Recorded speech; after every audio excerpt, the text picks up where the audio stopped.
नमस्कार रेल साथियों, राजभाषा के इस वीडियो में आपका स्वागत है।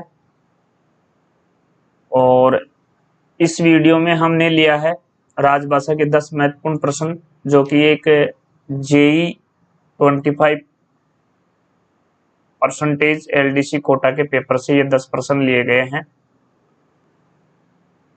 और ये 10 प्रश्न आपकी राजभाषा की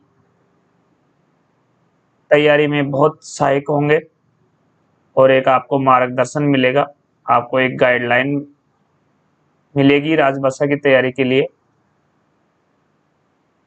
और इन प्रश्नों के माध्यम से आपको ये पता लगेगा कि राजभाषा टॉपिक से रेलवे डिपार्टमेंटल एग्जाम में कैसे प्रश्न पूछे जाते हैं और आपके राजभाषा की जो तैयारी है वो मजबूत होगी और आप इसमें 10 में से 10 स्कोर कर पाएंगे, ऐसा मेरा मानना है, ऐसी मेरी सोच है। तो चलिए हम पहले प्रश्न की बात करते हैं। यहाँ राजभाषा का पहला प्रश्न है। यहाँ निम्न में से किस भाषा को संविधान की 8वीं अनुसूची में शामिल नहीं किया गया है, जबकि वह एक राज्य की राजभाषा है? तो ये जो आपके अंग्रेजी भाषा है, यह 22 भाषाओं में 22 जो आपकी भाषाएं हैं उनमें शामिल नहीं है अंग्रेजी। और यह अंग्रेजी आपके अरुणाचल प्रदेश की राजकीय भाषा भी है। तो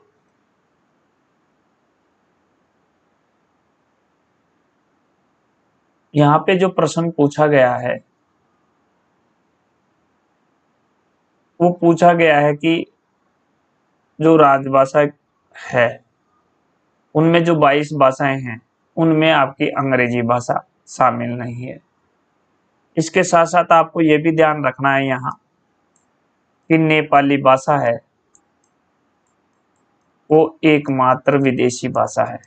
ये प्रश्न भी आपसे पूछा जाता है। एकमात्र विदेशी भाषा है, एकमात्र विदेशी भाषा है जो विदेशी भाषा है जो इन 22 भाषाओं में इन 22 भाषाओं में सम्मिलित है। ये भी आप ध्यान रखें। और ये जो उर्दू है, इस उर्दू को भारत की प्रथम राजभाषा बनाया गया है। प्रथम राजभाषा बनाया गया है। और ये प्रथम राजभाषा किसकी है? जम्मू एंड कश्मीर की। ये भी आप ध्यान रखें। और संस्कृत जो भाषा है ये भी 22 भाषाओं में सम्मिलित है। उर्दू भी आपकी 22 भाषाओं में सम्मिलित है। और ये जो संधि है ये भी आपकी 22 भाषाओं में सम्मिलित है। और ये जो संधि भाषा थी ये 21वें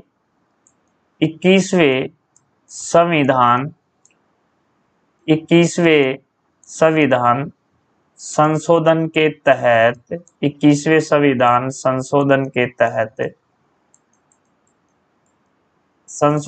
तहत 1967 में जोड़ी गई थी सिंधी भाषा। तो यहाँ पे जो आपकी अंग्रेजी भाषा है वो अरुणाचल प्रदेश की राजकीय भाषा है और 22 भाषाओं में शामिल नहीं है। तो यहाँ पे जो आपका आंसर आएगा ऑप्शन ए, अंग्रेजी।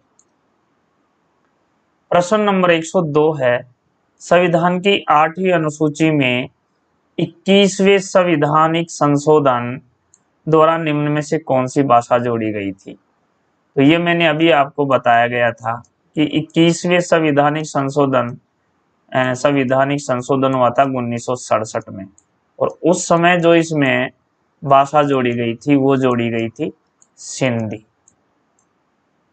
तो ये प्रश्न आपको मैंने अभी ऊपर एक्सप्लेन कर दिया। इस हिसाब से आपका यहाँ आंसर बनता है जो सिंधी बनता है, जो कि ऑप्शन बी आंसर बी में है। तो यहाँ आपका राइट आंसर बी ऑप्शन हो जाएगा। प्रश्न नंबर यहाँ 103 की बात करें, भारत के किस राज्य में उर्दू को प्रथम राजभाषा का दर्जा प्रदान किया गया है? भारत के किस राज्य में उर्दू को प्रथम राजभाषा का स्थान प्रदान किया गया है? तो मैंने अभी ऊपर बताया आपको, जम्मू एंड कश्मीर में। जम्मू एंड कश्मीर में उर्दू को प्रथम राजभाषा का दर्जा दिया गया है। प्रथम राजभाषा का दर्जा दिया गया है। तो ये आप ध्यान रखें, ऑप्शन आपके ये आ जाएगा सी, जम्मू एंड कश्मीर, जम्मू एवं कश्मीर। प्रश्न नंबर 104 है साथियों, 8वें परिशिष्ट का संबंध किससे है? तो 8वां जो परिशिष्ट है किससे संबंधित है? वो पूछा है भाषा से, अनुसूचित जाति से, आरक्षण से, मूल अधिकार से। तो ये जो 8वां परिशिष्ट है ये आपकी भाषा से संबंधित है, ये आपके भाषा से संबंधित है। राजभाषा का बहुत ही अच्छा प्रश्न है ये राजभाषा का बहुत ही अच्छा प्रश्न है। तो ये जो 8वां परिशिष्ट है, 8वां परिशिष्ट है, ये भाषा से संबंधित है, इसको आप याद रखिएगा। तो यहाँ पे जो आपका आंसर होगा 104 में ए ऑप्शन हो जाएगा। प्रश्न नंबर 105 है, भारतीय संविधान में कितनी भाषाएं क्षेत्रीय भाषाओं के रूप में मान्यता प्राप्त हैं? तो ये 22 भाषाएं हैं। आप यहाँ बहुत अच्छे से इसको जानते होंगे। 22 भाषाएं हैं। 22 भाषाओं में जो अंग्रेजी है वो सम्मिलित नहीं है, अंग्रेजी भाषा सम्मिलित नहीं है। एकमात्र जो विदेशी भाषा है, जो एकमात्र विदेशी भाषा है, विदेशी भाषा है एकमात्र, वो आपके नेपाली है, वो आपके नेपाली है। एकमात्र विदेशी भाषा नेपाली है, ये आप ध्यान रखिएगा। तो यहाँ ऑप्शन डी आपका करेक्ट आंसर है, 22 भाषाएं आपका करेक्ट आंसर हो जाएगा।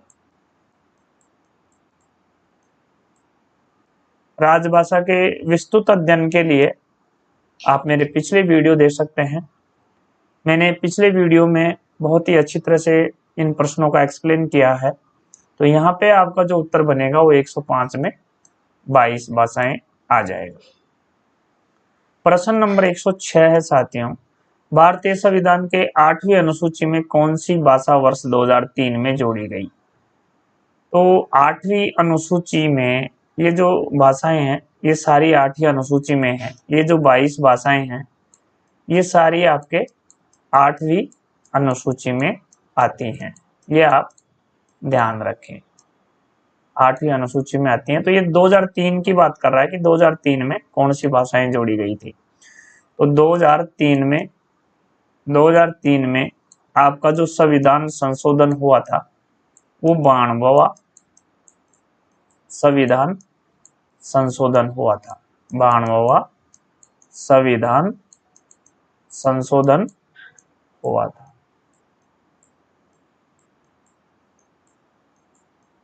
92वां संविधान संशोधन हुआ था और उसमें जो भाषाएं जोड़ी गई थी वो आपको मैं बता देता हूं। उसकी ट्रिक है बोर्ड मास, उसकी ट्रिक है बोर्ड मास, जो कि आपके गणित में चलता है। तो यहाँ हो जाएगी बोडो, डी से डोगरी, मैथिली और संस्थाली। बोडो, डोगरी, मैथिली और संस्थाली। तो कौन सी भाषाएं जोड़ी गई? तो यहाँ कोंकणी जो जोड़ी गई वो आपके 1992 में जोड़ी गई थी, नेपाली, मणिपुरी और कोंकणी। नेपाली, मणिपुरी और कोंकणी। ये 1992 में जोड़ी गई थी। सिंधी आपके 1967 में जोड़ी गई थी 21वें संविधान संशोधन में, और ये 1992 में आपके जोड़ी गई थी। इसकी ट्रिक है नमक, नेपाली, मणिपुरी और कोंकणी। ये जोड़ी गई थी आपके 71वें संविधान संशोधन के तहत।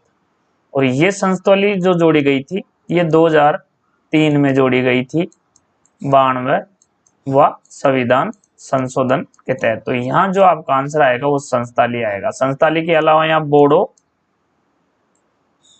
डोगरी, मैथिली और संस्थाली 4 भाषाएं यहाँ जोड़ी गई थी। तो यहाँ जो आपका आंसर आएगा वो डी ऑप्शन आएगा। 106 में डी आंसर राइट हो जाएगा।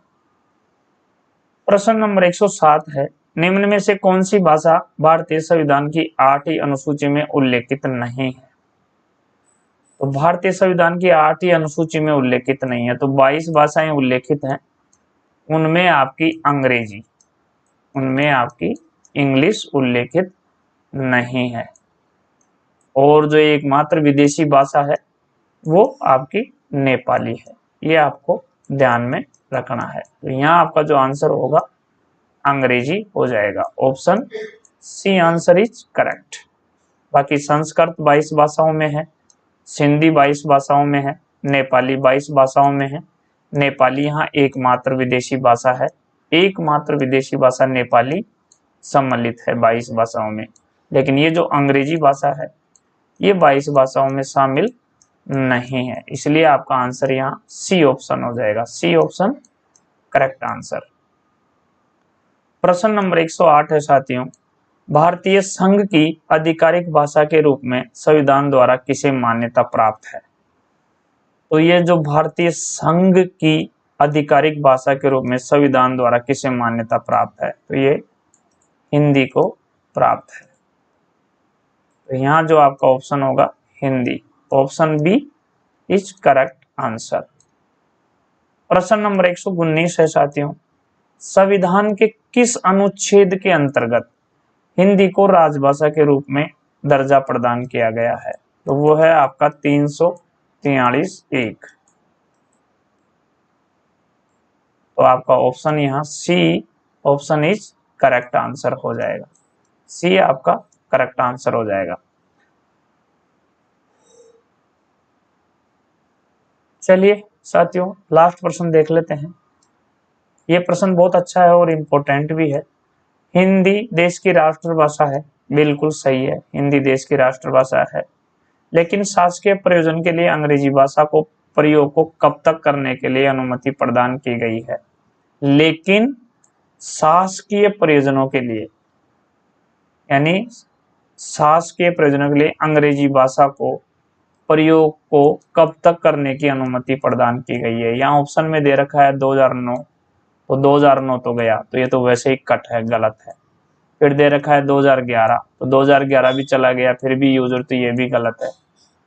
अब बचा अपने पास ऑप्शन सी और डी, और 2026 है और वर्तमान में चल रहा है 2022। तो नेक्स्ट आने वाला 4 साल बाद में आपका 2026 आएगा। तो ऐसा कोई कहीं भी तथ्य नहीं है कि साहब इनको 2026 तक इस भाषा का यूज करेंगे और उसके बाद बंद कर दिया जाएगा। तो मैं आपको ये क्लियर कर दूं, यहाँ जो इसका राइट आंसर है वो डी है, अनिश्चित काल के लिए। यहाँ जो आपका आंसर बनेगा वो बनेगा ऑप्शन डी, अनिश्चित काल के लिए। तो यहाँ डी आंसर आपका करेक्ट हो जाएगा, अनिश्चित काल के लिए। तो चलिए साथियों, ये थे राजभाषा के 10 महत्वपूर्ण प्रश्न। फिर मिलेंगे हम एक नए वीडियो में, तब तक के लिए आगे दीजिए नमस्कार। Thank you very much.